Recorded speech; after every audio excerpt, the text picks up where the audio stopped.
dig into the imagination here. How do you define or describe, I don't want to limit there so much because you are a literature professor and sometimes descriptions are better than definitions. So how would you describe the imagination for us?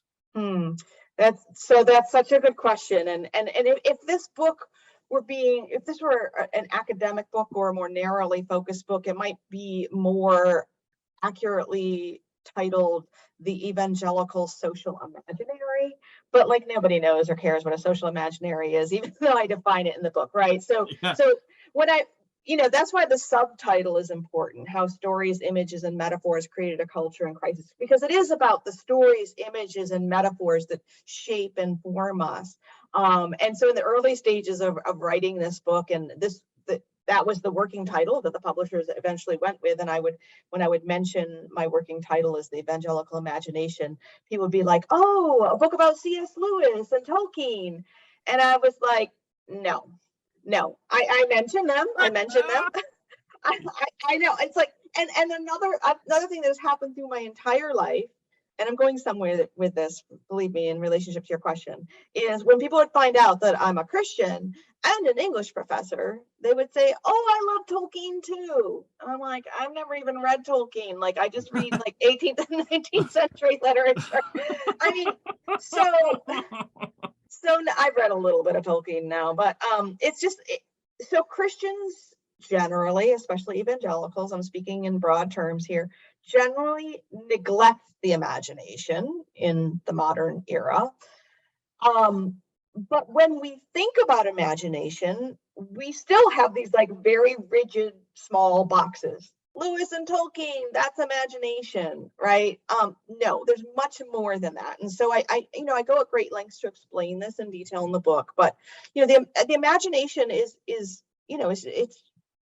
basically our ability to make pictures and to project, to envision a future, envision the past, envision things that are not in front of us. But our imaginations are shaped in community. We often think of it as kind of in an individual capacity. And it is that, but it's something, it is formed in community, it's formed by our culture, and not just what, but even how we imagine is shaped. And there's a pool of sort of collective, this is what I'm drawing on Charles Taylor here, what he calls the imaginary is this collective pool of precognitive metaphors, legends, myth, and stories about anything, but in terms of what really drives us, it's what we envision the good life to be. And I draw also in my thinking and my work and in this book on James K.A. Smith and his sort of Augustinian project of imagining the kingdom. Imagining the kingdom, desiring the kingdom. His popular version of that work is of that series is "You Are What You Love," and sort of the thing that he says over and over that makes immediate sense is we are not heads on sticks, right? Human beings are not heads on sticks. We actually are driven first by our loves and our desires, and that shapes what we think. And so our imagination is very much rooted in this precognitive level of, before we're thinking.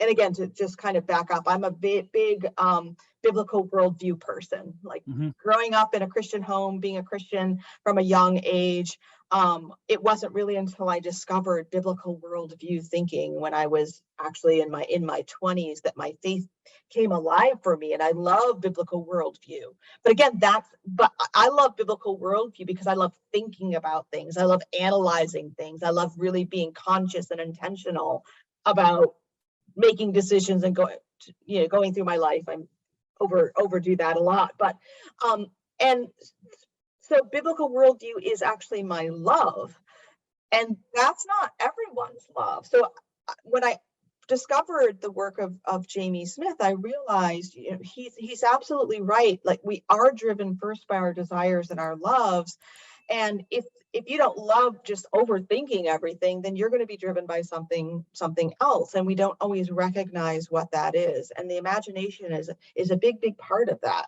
And so again, I try to describe that more in the book, but it's not just about hobbits and unicorns and rainbows. Imagination is just about how our hearts and loves are shaped and how we imagine what's going to happen this day, the next day, the next week, the next year, and what we imagine the good life to be, and how that works out in our lives and how we should behave. It's the imagination is at the heart of all that.